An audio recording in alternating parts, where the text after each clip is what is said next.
할렐루야. 목사님께서 너무 거창하게 소개를 해주신 것 같습니다. 안 잘 생겼죠? 제가 외국인 친구들이 굉장히 많습니다. 제가 알고 있는 저를 거쳐간 사람이 한 2,000명 정도 될 겁니다.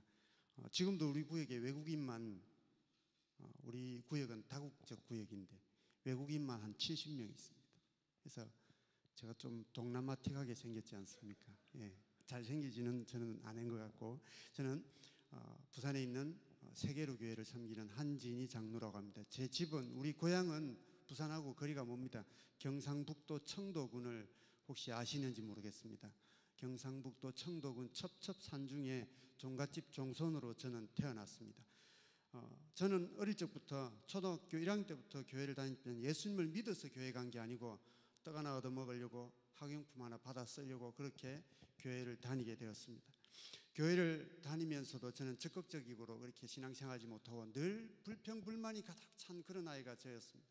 우리 아버지께서 대학을 졸업하시고 사업을 하시면서 그 많던 재산들을 다 말아드시기 시작해서, 다 말아드시고 난 다음에 우리 땅 안 밟고 다니지 못한다 할 만큼 대농의 집안이었고, 한 30명의 옛날 말로 머섬이 농사짓던 그런 재산을 다 말아드시고 집에 안 들어오시기 시작했습니다. 그리고는 어쩌다가 한 번씩 집에 오실 때마다 낯선 아줌마를 데리고 와서 저희들한테 작은 엄마라고 부르게 했습니다. 그리고 안방 차지하고 있다가 며칠 지나면 또 나가십니다. 그리고는 얼굴 까먹을만 하면은 또 오시는데, 지난번 작은 어머니가 아닌 다른 작은 어머니하고 오십니다. 저는 아버지가 너무 미웠습니다. 그렇게 아버지에 대한 증오심, 또 어머니가 고생하는 걸 보면서 너무너무 아버지가 미웠습니다. 그렇게 아버지가 왔다 갔다 할 때마다 저는 막 마음속에 아버지에 대한 미움이 쌓여갔습니다. 온 동네 소문 다 나게 되면서 쑥덕쑥덕 하기 시작했습니다. 그리고는 또 한 10몇 년 만에 집에 오셨는데 낯선 남자아이 둘을 데리고 왔습니다. 그리고는 네 동생들이다 이렇게 부르겠습니다. 저는 일남사녀의 외아들이었는데, 종갓집 종손이었는데, 그때부터 직감적으로 어릴 때부터 저는 이제 외동 아니구나 알게 되었습니다. 우리 아버지의 아들들을 집에 당당하게 데리고 왔습니다. 그리고는 기가 막힌 건 이 두 남동생의 엄마가 서로가 달랐습니다. 아버지는 우리 아버지입니다. 너무 부끄러웠습니다. 동네 어른들이 제가 지나가면 불러서 막, 진이야 너는 절대로 너무 커서 너가 아버지 닮으면 안 된다, 이 말이 제일 싫었습니다. 저를 위해서 해주는 말인데 너무 싫었습니다. 외갓집에 방학 때 돼서 가면은 막 이모들이 저를 붙들어 앉혀놓고는 막 뭐라 합니다. 진이 이모 시키는 맛, 만약에 다음에 장가 가서 바람 피기만 피봐라, 다리몽댕이 확. 장가도 안 갔는데 아버지에 대한 것들을 저한테 막 그렇게 하시는 게 너무 싫어가지고 초등학교 때부터 저는 외갓집에 발 끊었습니다. 성격이 삐뚤어지기 시작했습니다. 아버지에 대한 것들 때문에 동네 나가기가 창피한데, 우리 아버지는 집에 오시면 더 당당하게 온 동네를 다니십니다. 이해가 안 됐습니다. 이런 아이가 불평불만이 가득 차있고 내성적이고 여자들 틈바구니에 자라가지고 중학교 때까지 큰언니 작은언니 이러면서 자랐는데, 이런 내성적인 성격의 소유자가 지나가면 동네 어른들이 수근수근 해도 저한테 하는 것 같아서, 우리 집을 얘기하는 것 같아서 싫었습니다. 말문을 닫고 살면서 대인기피증까지 오게 되었는데, 천막 개척교회가 생기면서 교회를 그냥 하나 얻어먹으려고 갔는데 따뜻하게 대해주고 더 잘해주고 그게 고마워서 주일학교를 다니고 중고등부를 다니고 청년회를 다니고 이러면서도 예수님을 인격적으로 만나지 못하다 보니까 제 마음속에는 아버지에 대한 것들이 해소가 되지 않으니까, 교회 가면 제가 가장 거부 반응이 있는 단어가, 여러분들도 다 그렇게 기도하시죠? 아버지라고 기도하더라고요. 저에 대한 아버지는 미움의 대상이었는데 그게 해결이 안 되더라고요. 그렇게 늘 불평불만이고 그러다 보니까 예수님을 받아들일 수가 없었습니다. 이렇게 그냥 주일만 왔다 갔다 하는 신앙생활이 아니죠. 교회생활만 이렇게 하다 보니까 믿음이 자랄 수가 없었습니다. 그렇게 결혼 정년기를 조금 넘기고 난 다음에 저희 집사람과 만나서 지금 우리 세계로교회 담임 목사님이신 손현보 목사님의 주례로 20년 전에 결혼을 하고 우리 세계로교회로 출석을 하게 되었습니다. 사업장을 녹산국가공단으로 이전하게 되면서 우리 교회 옆에 사업을 하게 되면서 그때부터 우리 세계로교회로 출석을 하게 되었는데, 젊은 한 가정이 등록하니까 매일같이 신방 오는 게 너무너무 귀찮았습니다. 띵동하면 교회 사람이면 인터폰 한번 쳐다보고는 TV 끄고 불 끄고, 우리 딸아이가 한 4살쯤 되었는데 또 띵동하는데 입을 확 덮어 씌우고는 아빠 왜 그래? 조용히 해. 나쁜 사람들 왔으니까 조용히 해. 이렇게 말 안 듣는 사람이 저였습니다. 우리 세계로교회에서 그 당시에 가장 말 안 듣고 뺀질뺀질한 사람이 누구냐고 하면은 전부 다가 한진이 할 만큼 불순종의 대표 주자였습니다. 우리 목사님께서 집사님 이거 한번 해보시죠, 이거 한번 해보시죠, 일거리를 맡겨주시면 단 한 번도 목사님 말씀에 예 목사님 알겠습니다, 한번 해보겠습니다, 이렇게 순종한 적이 없었습니다. 목사님 저는요 이래서 못하고 모태신앙도 아니면서 모태를 제 입으로 막 남발하는 그런 사람이 저였습니다. 헌금에 대해서 1년에 한 번 할까 말까 한 설교를 탁 하시면은 제 마음속에 거부 반응이 확 일어납니다. 그러면서 드는 생각이, 우리 목사님 봐라 저거 봐라, 평소에 본인 입으로 당신 입으로 그렇게 돈 안 좋아하신다 해놓고는 맨날 돈 설교만 하시네. 제 마음에 그런 마음이 들었습니다. 이런 부정적인 생각들로 가득 차 있는 저에게 2002년도에 아주 큰 변화의 사건이 하나 닥쳐오게 되었습니다. 제가 집사람 몰래 보증을 하나 써줬는데 물어보지도 안 하고 그걸 보증 써줬더니 그게 잘못돼가지고 어느 날 퇴근해서 들어오니까 모든 신호살림 가재도구에 빨간 딱지가 다 붙었어요. 그리고 날짜가 돼도 못 갚아 나가니까 경매꾼들이 우리 집 거실에서 제 물건을 막 신분증 내놓고 경매를 하더라고요. 그래서 제가 맨 끝에 앉아서 제 걸 제 돈 주고 경매를 봐서 입찰을 보게 되었습니다. 그렇게 또 며칠이 지난 다음에 집사람한테 물어보지도 안 하고 제 명의를 잠깐 지인에게 빌려주게 되었는데, 잠깐이면 된다고 했던 게 이분이 1년 만에 제 이름을 가지고 50억을 부도내고 잠적을 하게 되었습니다. 보증과는 차원이 다른 빚독촉이 시작이 됐습니다. 매일마다 아침마다 새벽마다 빚쟁이들이 수십 명이 우리 집 앞에 진치고 있었습니다. 그분들을 돌려보내놓고 나면 집사람하고 부부싸움을 하게 되고 지옥 같은 삶이 막 연속이 되었습니다. 매일같이 빚독촉에 시달리다 보니까 우울증도 오게 되고, 밤에 잠들 때마다 하나님 오늘 이 밤에 여기서 잠들면 내일은 하나님 앞에서 눈뜨게 해주십시오, 이런 기도를 수도 없이 하면서 지나게 되었습니다. 결국은 경매 위기에 처하고 길바닥에 나앉을 그런 형편에 처하게 되었을 때에 우리 목사님께서 어느 날 저희 부부를 불렀습니다. 그리고는 뜬금없이 구역장 직분을 맡겨주셨는데 평소하고 똑같이 반응을 했습니다. 목사님께서 제 형편을 몰라서 그런 말씀을 하시는 것 같은데 제가 무슨 구역장을 합니까? 못합니다, 안 합니다, 못한다는 말을 막 남발하는데 제 하소연을 다 들어주시더니 저희를 빤히 쳐다보시고는 한마디를 따끔하게 던지십니다. 힘들고 어려울 때일수록 하나님 앞에 헌신 한번 해보십시오. 위기는 곧 기회다. 하나님께 올인하면은 하나님께서 집사님의 모든 것들을 다 책임져 주실 겁니다. 더 이상 내려갈 곳 없는 지금 이때가 하나님께 쓰임받을 기회니까 이 기회를 붙잡고 다시 한번 일어서십시오, 이렇게 말씀하시는데, 난생 처음으로 이 말씀에, 목사님 말씀에 순종해야 되겠다, 이런 마음이 들었습니다. 그리고는 그 마음이 들자마자 제 입에서 튀어나온 말이, 그러면 목사님 말씀대로 한번 해보겠습니다, 이렇게 하는데 구역 명단을 주시는 걸 받아들고 나왔습니다. 나와서 골목길을 몇 걸음 막 걸어가고 있는데 우리 집사람이 제 뒤통수에 대고 노발대발 난리가 났습니다. 이것 봐라, 이것도 의논 안 하고 지 혼자 마음대로 결정하는 거 봐라, 구역장 웃기는 소리 하지 마라, 누가 구역장 한다고, 나는 못한다, 갈라 설판에 하고 싶으면 니 혼자 해라 하는데 아차 싶었습니다. 그러고는 마주 달려가면서 여보 내가 잠시 정신이 없었던 것 같다, 미안하다, 앞으로는 두 번 다시는 요만한 일도 내가 나 혼자 결정 안 할 테니까 당신하고 다 의논해서 할 거니까 미안하다. 그런데 이미 한다고 했으니까 한번 해보자 하니까 아니 못한다, 당장 들어가서 반납하고 나오라. 아니 남자가 칼을 뺐는데 썩은 무라도 한번 잘라보고 못한다고 해야지, 어떻게 10걸음도 안 갔는데 못한다고 하냐고. 한번 해보자, 정말 이게 하나님께서 우리한테 주시는 마지막 기회면 어떡할 거냐고, 내가 열심히 할 테니까 좀 도와주고 같이 한번 해보자. 못한다, 들어가서 반납해라 하는데, 아니 정 못하겠으면 달래다가 정 못하겠으면은 나는 차마 그 소리 못하니까 못하겠으면 당신 들어가서 못한다고 해라. 사고는 당신이 쳐놓고 왜 맨날 내한테 미루는데 당장 들어가서 반납. 싹싹 빌면서 진짜 앞으로는 무슨 일이라도 당신한테 다 의논하고 할 테니까 한 번만 해보자, 3개월만 해보고 안 되면 그때 가서 반납하고 다른 데로 이사를 가든지 구역장을 내려놓든지 이혼을 하든지 당신 하자는 대로 다 해줄 테니까 한 번만 해보자고 막 싹싹 비니까 3개월 동안 한번 해보기로 하고 집에 돌아왔습니다. 그리고는 명단을 펼쳐보니까 1번부터 14번까지 14가정을 주셨는데 이름이 있고 전화번호 주소 쫙 적혀 있는데 제가 구역장 할 마음이 없었기 때문에 접어가지고 다시 효포 위에 집어던졌습니다. 그리고는 그 다음날 아침에 출근을 하면서 그걸 들고 차에 가서 또 던져놓았습니다. 그리고 한 3일 지났습니다. 한 3일 지나고 신호 대기를 하고 있는데 흰 종이가 보이길래 이게 뭐지 싶어서 펼쳐보니까 며칠 전에 받은 목사님께 받은 구예금 명단인데 받았으면 전화라도 해봐야지 왜 그냥 있는데 이런 마음이 들었습니다. 그리고는 차를 갓길에 세우고 막 그때서 전화를 걸기 시작했습니다. 전화를 받으면은 김 선생님, 박 선생님 며칠 전에 구역장을 맡은 한진 입사인데 아무것도 할 줄 모르니까 좀 도와달라고, 제가 열심히 할 테니까 좀 도와달라고 이렇게 막 전화를 하니까 대부분의 반응이, 절반은 전화도 안 받는데 전화 받은 가정이 이랬습니다. 우리 집에 교회 다니는 사람 없는데 전화 잘못한 것 아닙니까? 우리 다 절에 다닙니다. 전화하지 마십시오.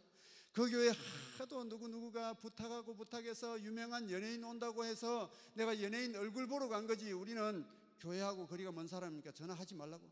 그런데도 그 다음날 또 전화하고 그 다음날 또 전화하고 한 일주일을 내내 전화를 걸었더니 제 전화번호를 기억을 하는지 그때부터 안 받기 시작하더라고요.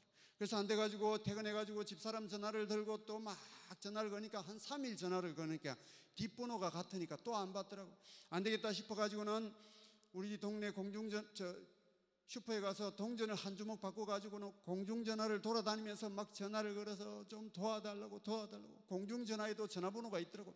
돌아다니면서 똑같은 공중전화로 안 하고 막 돌아다니면서 막 전화를 걸었습니다.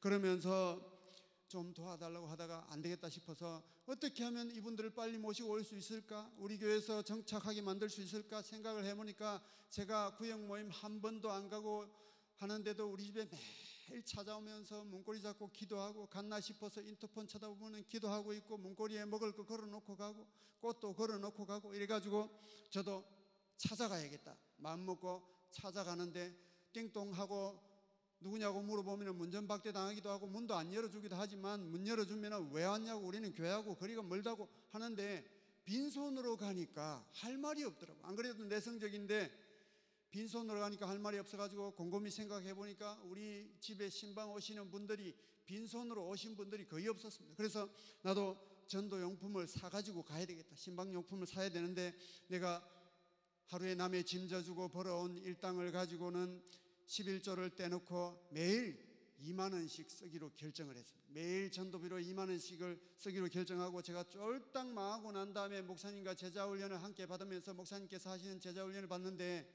2만 원을 딱 정한 이유는 제자훈련을 할 때 우리 교회는 벌금이 굉장히 많습니다. 일주일에 과제가 10몇 개가 나가는데 한 과제 못할 때마다 5천 원씩 벌금인데 그중에 제일 벌금 센 게 일주일에 한 명 전도 못하면 무조건 2만 원 벌금 냅니다. 그래서 직분자 모임 가면은 2만 원 벌금 내고 제자훈련에서 2만 원 내고, 우리 집사람도 제자훈련 같이 받고 있었기 때문에 일주일에 한 명 전도 못하면은 8만 원이 벌금이 나갑니다. 그래서 벌금 낼 돈을 가지고 섬겨보라는 우리 목사님의 말씀에 2만 원씩 쓰기로, 어렵지만 아이 급식비 낼 돈도 없지만 그렇게 쓰기로 결정을 하고 2만 원을 들고 막 전도용품을 사러 가는데 14가정을 돌아보고 앞집에도 하나 걸어놓고 이렇게 오려고 하니까 한 30봉지는 만들어야 되겠는데 2만 원 가지고 30개를 만들 만한 그런 게 없었습니다. 한 이틀 돌아다니고 3일째도 못 사고 터벅터벅 우리 집으로 들어가는데 우리 집 앞에 과일 노점상에서 밀감 한 박스를 10,000원 주고 팔고 있어가지고 그걸 2박스 사들고 집에 와가지고는 우리 집에 까만 봉지 총 출동해가지고 몇 개씩 나눠 담았습니다. 그걸 들고는 띵동하고 누구냐고 물어보면 구역장입니다 하고는, 누가 구역장인데 우리는 교회도 안 다니는데 무슨 구역장이냐고, 하여튼 접니다 하고는 밀감 갖다 드리면서 이거 우리가 먹어보니까 참 맛있더라고 이렇게 갖다 드리고 그 다음날도 또 갖다 드리고 막 이렇게 하니까 한 일주일 동안 매일 막 밀감을 들고 갖다 드렸더니 막 짜증을 내시더라고. 한 분이 문을 벌컥 열면서 또 밀감 들고 올 줄 알았다고, 내가 첫날 올 때부터 우리 집에는 밀감 알러지 때문에 아무것도 안 먹는다고, 이거 안 먹는다고 했는데 왜 자꾸 갖다 주냐고 하면서 막 집어 던지는데 제가 들고 간 봉지를 다 들고 나오는 것 같아요. 떼굴떼굴 굴러가는 것을 다시 주워가지고는 마음이 상하지만 그걸 또 문고리에 걸어놓고 우리 구역장님들이 저한테 했던 것처럼 메모지를 붙여놓으면서 우리 목사님께서 당신을 위해서 기도하고 계신다고 그렇게 돌아서 나왔습니다. 그리고는 곰곰이 생각해 보니까 어떻게 하면 우리 교회에 오는 그 첫날에 말씀을 쉽게 받아들일 수가 있을까 생각해 보니까 제 생각에 말씀을 대언하시는 담임 목사님에 대한 좋은 이미지를 심어야 쉽게 말씀을 받을 것 같았습니다. 천하 없는 좋은 말씀도 나하고 관계가 틀어진 사람 말은 길을 닫게 되어 있습니다. 그래서 목사님에 대한 좋은 이미지를 심기 위해서 그때부터는 제가 사가지고 간 밀감이지만 똑같은 밀감을 가지고는 이거는요 오늘 우리 목사님께서 밀감 너무 맛있다고 해가지고 박 선생님 드리라고 해서 왔습니다 하고 드리고 하니까 대부분 다 제가 줄 때는 시큰둥하게 받더니 밀감 집어 던진 그분도 받으실 때 이렇게 받더라고요. 아이고 그 큰 교회 목사님이 내를 어떻게 알아가지고 이런 걸 다 주시냐고 고맙다고 전해주세요 하면서 넙죽 받더라고요. 제 거는 던지면서. 그래서 그때부터는 뭔가 생기면은 목사님 이름을 막 갖다 드리고, 예를 들어서 식당에 가서 실제로 제가 했던 일입니다. 식당에서 밥을 먹는데 제가 전도하는 대상자가 앉아서 식사를 하고 있으면 제가 빨리 밥 먹고 나오면서 저쪽 테이블까지 계산하면서 계산을 탁 하고 나오면서 한마디를 탁 하고 나옵니다. 박 선생님한테 우리 목사님께서 식사 대접 한번 하라고 저한테 돈을 맡겨놓은 게 있는데 그걸 여태까지 며칠을 들고 다니다가 오늘에서야 이 돈으로 계산하고 갑니다. 이렇게 하고 나갑니다. 그렇게 하면서 막 매일같이 찾아다녔더니 믿지 않던 남편과 아내들은 처음에는 거부하고 싫어했지만 매일 그렇게 찾아가고 전화하고 문자 메시지를 보내고 결혼 기념일 생일을 알아놨다가 이런 특별한 기념일에는 꽃이나 케이크를 사서 보내드리는데 제가 망해서 돈이 없지만 15,000원짜리 케이크, 요즘엔 15,000원짜리 없더라고요. 15,000원짜리 하나 사가지고 거기다가 카드를 적어놨습니다.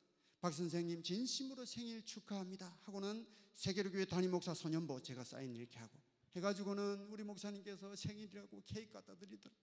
신부로 맞다고 이렇게 갖다 드리기도 하고, 그분들이 또 아이들 때문에 힘들어하면 우리가 먼저 봐주겠다고 해서 우리 집에 데려와서 봐주기도 하고, 경조사가 생기면 내 가족처럼 밤을 새워서 도와드리면서 우리가 줄 수 있고 할 수 있고 나눌 수 있는 것은 무엇이든지 하면서 저는 자랑을 세 가지를 꼭 했습니다. 예수님 자랑, 우리 예수님이 어떤 분인가, 그 다음에 우리 교회 자랑, 목사님 자랑, 이 세 가지 자랑을 입만 열면서 하게 되면서 제가 변화된 간증들을 하게 되었습니다. 그렇게 말 안 듣다가 지금은 순종하면서 하나님께서 저에게 베풀어 주신 평안과 은혜가 어떤 것인가를 간증을 하게 되면서 제 속내를 털어놓으니까 그분들도 한 분 한 분 저희 부부에게 마음 문을 열어주게 되었습니다. 이렇게 해서 첫 구역 모임을 딱 하기로 마음먹고 매일 아침 저녁으로 전화를 걸어가지고 막 전화 걸었더니 월요일부터 금요일까지 금요일날 7시 반부터 구역 모임 할 테니까 꼭 오라고 전화하고 했더니 금요일 되니까 귀찮아가지고 사람들이 전부 다 예라고 대답하더라고요. 가족들 다 모시고 오고 부모님 옆에 계시면 부모님도 오시고 형제들도 오고 다 이렇게 하라니까 예 하더라고요. 그래서 제가 매일 새벽 전화를 걸면서 그분들에게 막 했던 말이 이름 불러달라고, 새벽마다 당신들을 위해서 기도해 줄 테니까 축복 기도는 좋은 거 아니냐고, 제가 복 빌어주는데 이름이라도 불러줘야 제가 정확하게 기도해야 그 복이 여러분들한테 갈 거 아니냐고 해가지고 전화할 때마다 이름 다 받아 적어가지고 가족들 이름 가지고 실제로 새벽마다 가가지고 막 2시간씩 하나님 이 영혼들을 구원해달라고, 우리 교회 나와서 예수 믿고 구원받게 해달라고 막 그렇게 기도하면서 구역 모임 날짜에 꼭 오라고 얘기했는데 다 온다는 얘기를 듣고 명단을 쫙 체크해 보니까 한 50명 될 것 같더라고요. 그래서 우리 집사람이 한 10인분 준비하는 걸 가지고 50인분 억지로 준비를 시켜놨는데 7시 반 됐는데 아무도 안 오더라고요. 8시가 다 됐는데도 안 오고 8시 반 다 돼가는데도 안 오니까 우리 집사람이 막 노발대발하면서 내가 알아서 음식 하는데 당신이 참견해가지고 이 많은 음식 어떻게 할 거냐고 막 하는데 두 말 안 하고 전화 거니까 다 전화 끊었습니다. 그래서 안 돼가지고는 우리 동서 가족하고 우리 가족끼리 6명이서 썰렁하게 구역 모임을 하고 난 다음에 불평불만 못하고 똑같은 국을 제가 한 보름 동안 먹은 것 같아요. 그리고 난 다음에 오기가 발동해가지고 조금 전에 말씀드린 그 방법대로 매일같이 막 찾아다녔더니 정확하게 3개월 만에 믿지 않던 모든 가족들이 몽땅 우리 교회로 다 출석을 하게 되었습니다. 3개월 만에 부모님까지 모시고 오는 가정도 있고 막 이러다 보니까 50명이 넘어가니까 23평짜리 아파트에서는 구역 모임을 할 수가 없어가지고 제자 훈련을 받고 있는 저희 동서에게 구역을 넘기고 저와 아내 단둘이서 똑같은 방법으로 구역을 섬기기 시작해서 지난해까지 11개의 구역을 우리 교회에서 분가를 시키게 되었습니다. 우리 구역에서 분가에 나가신 분 중에서 정집사님이라고 있습니다. 부산에서 제가 사업을 할 때 망하기 전에 우리 사무실 앞에서 카센터를 조그만하게 하던 분이었는데, 부산에서 쫄딱 망하고 경남 진해 용원이라는, 여러분 아시지도 못할 겁니다, 그런 개발도 안 된 동네로 도망치듯이 이사 와가지고 2평짜리 사무실 얻어놓고 막 다시 몸부림치면서 살아가고 있는데, 한 5, 6년 지나고 난 다음에 이분을 우연히 우리 동네 사우나 앞에서 제가 목욕탕 갔다 나오다가 딱 만났습니다. 기름때 잔뜩 묻은 정비사들 입는 아래 위가 붙은 그 옷을 입고는 이렇게 작정을 했습니다. 이렇게 작정을 하니까 모든 것들이 저한테 은혜가 되었고 감사가 되었습니다. 부족하지만 교회 일과 하나님 일이면 누구보다도 제가 제일 먼저, 제일 많이, 제일 오래 하고 싶었고, 한밤중이든 새벽이든 목사님께서 시키시는 일과 교회 일이면 이유를 불문하고 밤을 새워도 기뻤습니다. 우리 목사님께서 또 하시는 말씀이 늘 하시는, 수백 번도 더 들었는데 꿈쩍도 안 했는데 그 말씀이 새롭게 제 가슴에 꽂혀왔습니다. 전도가 가장 쉽다.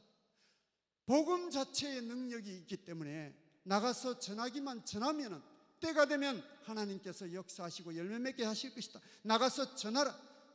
전도가 안 된다는 것은 전하지 않기 때문에 어렵고 안 된다고 한다. 나가서 전하라. 수백 번도 더 들었는데 꿈쩍도 않다가 그 말씀을 제 가슴에 받았습니다. 그리고는 부끄럽게도 20년 동안 한 번도 전해보지 못한 복음을 들고서 우리 가정처럼 쫄딱 망한 두 가정이 더 동력자가 되어서 제자훈련반 동기끼리 뭉쳐가지고 토요일 오후마다 마을 다니면서 전도하기 시작했습니다. 우리끼리 그냥 이름을 붙였습니다. 제자훈련 동기끼리 첫 출발은 벌금 내지 말고 벌금 낼 돈을 가지고 전도하자, 이렇게 해가지고는 세 가정이 6명이 뭉쳐가지고는 토요 부부전도팀이라고 우리끼리 이름 붙여놓고는 토요일 12시에 만나서 기도하고 찬양하고 막 마을 돌아다니면서 전도했습니다. 이렇게 막 전도하는데 다른 분들은 한 2달 전도하더니 열매가 막 맺혀지기 시작하는데, 우리 가정은 하나님께서 1년 동안 열매를 안 주셨습니다. 1년 동안 열매 없이 매일 벌금만 내다 보니까 낙심하고 털썩 주저앉아서 제가 제 모습을 바라보니까 내가 남이라도 나 같은 놈이 복음 전하면 안 믿겠다, 이런 마음이 들었습니다. 제가 처해진 환경과 상황은 전혀 변한 게 없습니다. 수십억 빚더미에 올라앉아가지고 여전히 빚독촉 받고 있는 나 같은 놈이 복음 전하는데 누가 예수 믿겠나? 나는 복음의 방해꾼이야. 분수도 모르고 날뛰었네. 이런 마음이 드니까 앞자리에서 예배드리가 점점 뒤로 가다가 맨 뒷자리 보조의자에 앉아가 꾸벅꾸벅 조는 그런 날로 막 보내고 있는데, 어느 날 그렇게 꾸벅꾸벅 졸고 있는데 10월 중순에 목사님께서 말씀을 전하시는데 청천벽력처럼 저한테 팍 말씀하시는 하나님의 음성을 들었습니다. 낙심한 자여 일어서라. 하나님의 이름으로 끝까지 향하는 자에게 마침내 하나님께서 함께함을 경험할 것이다. 일어서라. 정신이 번쩍 들어가지고는 다시 벌떡 일어섰습니다. 그리고는 때를 얻든지 못 얻든지 믿든지 안 믿든지 듣든지 안 듣든지 막 나가서 외쳐 전하기 시작했습니다. 이렇게 막 복음을 전하기 시작했더니 드디어 1년 만에 하나님께서 우리가 늘 찾아갔던, 정해놓고 찾아갔던 노인정에서 갈 때마다 내일은 꼭 내가 갈 테니까 10시 반에 빵집 앞에서 만나자 해서 가보면 안 나오십니다. 1년 동안 부도 내시던 분들이 그날도 토요일날 찾아가서 떡 한 대 해드리고 돌아서 나오니까 남들은 못 가도 나는 꼭 갈 테니까 10시 반에 빵집 앞에서 만나자 하는데 저는 철석같이 안 나오실 걸로 믿었습니다. 그리고는 그 다음날 갈 마음이 없었는데, 빵집이 우리 집 앞에 있는 빵집이기 때문에 차를 타고 가는데 세울 마음 없이 브레이크 안 밟고 그냥 막 지나치는데, 제 차를 아시는 분들이기 때문에 한 분이 꼭 오시겠다고 했는데 그 할아버지가 도로가까지 뛰어나오면서 스톱 하는데 깜짝 놀라서 그 브레이크 밟고 세우니까 왜 안 태우고 가냐고. 아니 저는 어르신 안 나오는 줄 알았다고. 내가 간다고 약속했잖아. 큰 소리 막 치시더라고. 1년 동안 부도 내시고는. 그리고는 죄송합니다 하고는 차를 급하게 세우고 타시죠 하고 문 열어드리니까 잠깐만 하더니 어이 빨리 와 하는데 뒤돌아보면서 손짓하는데, 저한테 한 분이 약속했는데 뒤에 10분이 더 서 계셨습니다. 하나님께서 첫 열매로 1년 만에 11분을 주시는데, 모시고 가면서 제가 벅찬 감동이에요. 하나님 저도 전도해서 갑니다 하고 막 하는데 갑자기 감동이 막 올라오니까 신호대기 하다가 막 엉엉 울었습니다. 우니까 가운데 좌석에 타셨던 분이 저를 힐끔힐끔 쳐다보더니 와, 너 그 집에 엄마 죽었나? 그게 아니고요, 제가 아버님들 모시고 가니까 너무 좋아서 니는 좋으면 우나?